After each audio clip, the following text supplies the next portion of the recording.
I was speaking to some local farmers around the area who said something quite interesting about the common duiker. He said in this area they're noticing more and more really golden color duiker instead of the normal grayish brown that occur in this area. They're seeing what they call golden duiker. Now it's the same species, silver capra. Now capra means goat, and silver doesn't mean silver. It's not silver goat. It means woodland or forest. So they're forest goats, but not really goats at all. They've been shown to have some of the biggest brain sizes of all bovids. You know, proportionally they're quite small animals, but they've got pretty big brains. So I hope I don't get outsmarted by some small forest goats. Now, when we're talking about this enormous brain size of these duiker, I mean, some people have compared them to, you know, like pigs, who are renowned for being pretty smart. So I think these things are quite intelligent, but why do they have such big brains? I'm not sure we know. Could it be that they've retained, you know, pedomorphosis? They've retained their kind of juvenile state, and they evolved from much larger bovids. I'm not sure if that's been figured out. The coat color of common duiker varies quite a lot. They occur throughout sub-Saharan Africa, and depending on your geographic location, the local populations will have slightly different colored coats. But in this area they're mostly greyish brown. So to have a golden one is pretty strange. And for that coat color to be increasing in frequency fairly recently, it's pretty weird. So I'm excited to try and find one.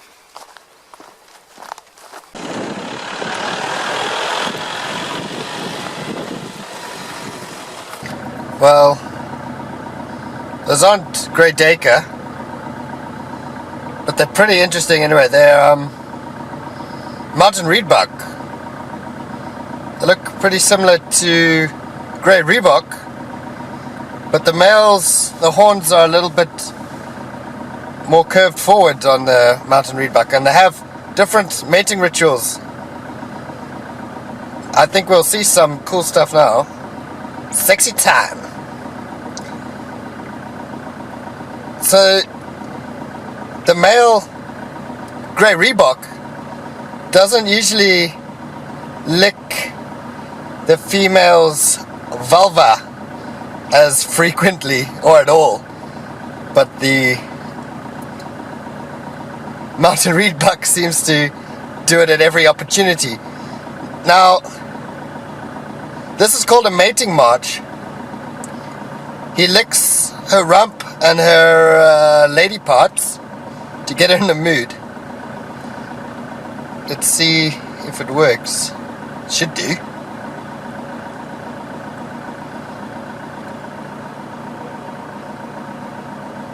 Now, the Estes says that mountain reedbuck don't usually do that leg lift, or the front leg.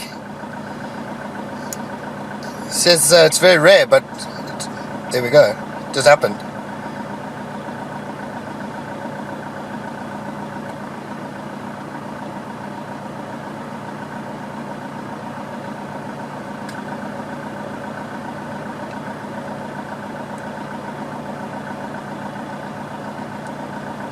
Oh, bit forward. So when mating actually happens, it's only a single thrust. Pretty efficient. And I think he only does it once to each female. Single thrust, job done. What more do you need?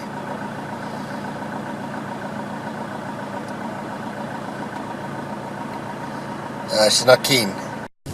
I foresee a tiny problem that I might encounter while I'm looking for these golden duiker, is I don't know what they look like. I think I know what a common duiker looks like. I've seen enough of them, but how different does a golden duiker look? I have no idea.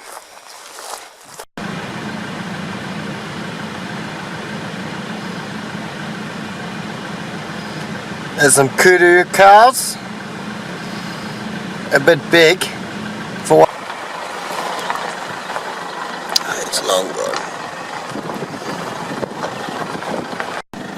Little steenbok. She's got a white rump.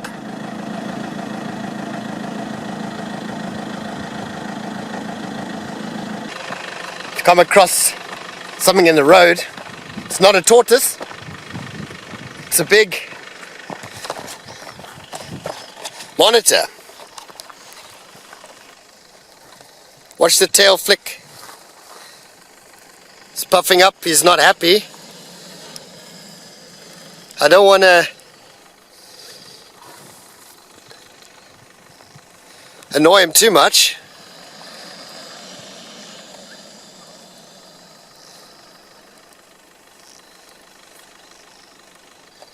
I'm not going to jump on him like you see some people doing. But this behavior is interesting.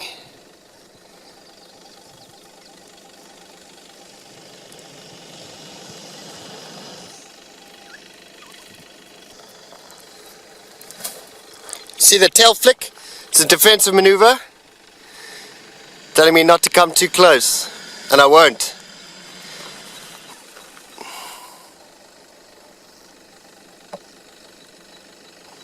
I'm no Steve Irwin, so I'm not going to jump on him.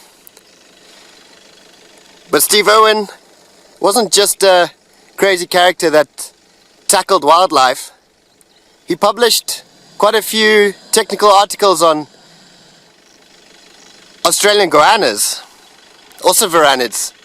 He's talking about their sociality, found a few of them hanging out together.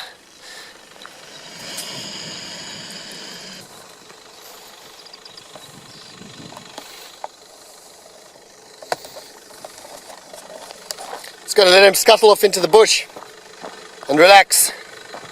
It's recently found that most varanids that they've tested have active venom. They've got venom glands between their teeth. Venomosity in varanids has only recently been discovered. But I can't help thinking that it could have been discovered about 200 years ago by our very own Sir Andrew Smith. Smith had heard reports of a serpentine-like creature in the interior of South Africa. It's called the dust adder. He heard they would hang around rocky crevices, and that was extremely venomous. So he put out an advert in the South African Museum Gazette requesting specimens or any information. He got a reply from Mr. Robertson saying it had legs, and it was similar to the leguan or rock monitor, and that indeed it was very venomous, and it had killed dogs.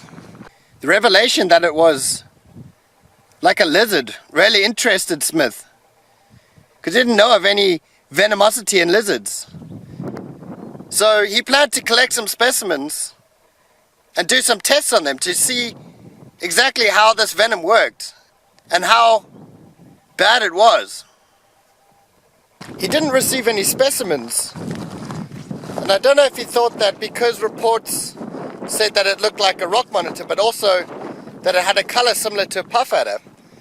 I don't know if maybe he thought that he was getting mixed reports, people confusing the two species, but he didn't seem to pursue it any further, which is a bit of a pity, because this was 1825, and if he had done the tests on rock monitors that he planned to do on the dust adder, he could have discovered venomosity in varanids almost 200 years ago. And we just figured it out now. The puzzle-solving abilities of corvids is quite commonly known and well documented. A lot of work has been done on the intelligence of New Caledonian crows, but these guys are pretty smart too. There was a study done by Jennifer Manrod on Varanus albigularis. I think she called them black-throated monitors instead of white-throated monitors. I'm not exactly sure why. Albigularis. Anyway, she tested some captive animals with a clear plastic tube filled with food and hinged doors on each side, and they figured out pretty quickly how to open these doors. And they remembered, so each time she tested them, they did it a little bit more quickly. Pretty smart animals.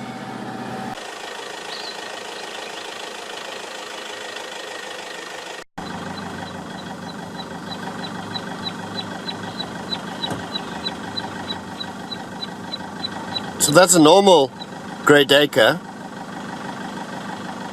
That's the normal coloration.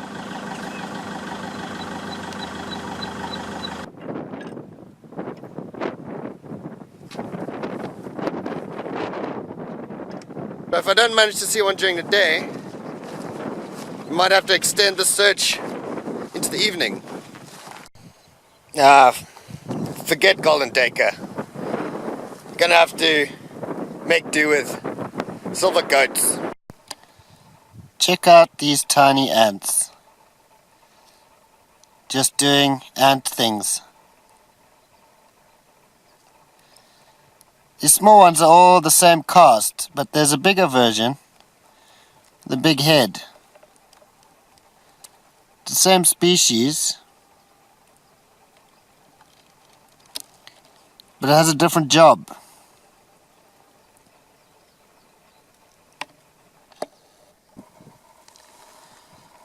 Some ants are hugely polymorphic in size of their castes. So, in some species, the big-headed soldiers will often block the entrance of holes with their mandibles facing outwards and defend against intruders. Or sometimes they manipulate really large food objects and cut them up into smaller pieces for the smaller workers to carry off into the nest. I think I've seen one. I can see the telltale horns and a little mohawk sticking up underneath a bush. I used to have a mohawk once, in my youth.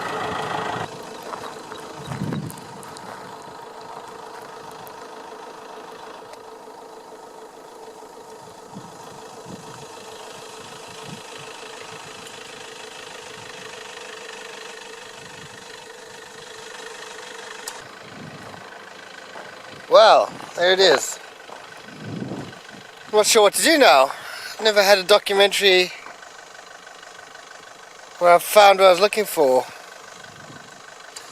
It's become something of a tradition to show you, showcasing some incredible tortoise behavior. I'm sure you can't get enough of it. Well, who knew that tortoises were faster at swimming than they were at walking? Look at him go.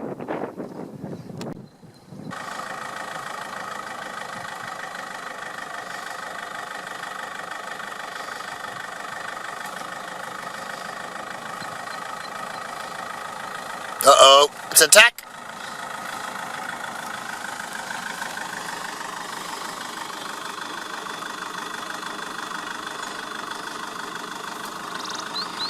Hmm.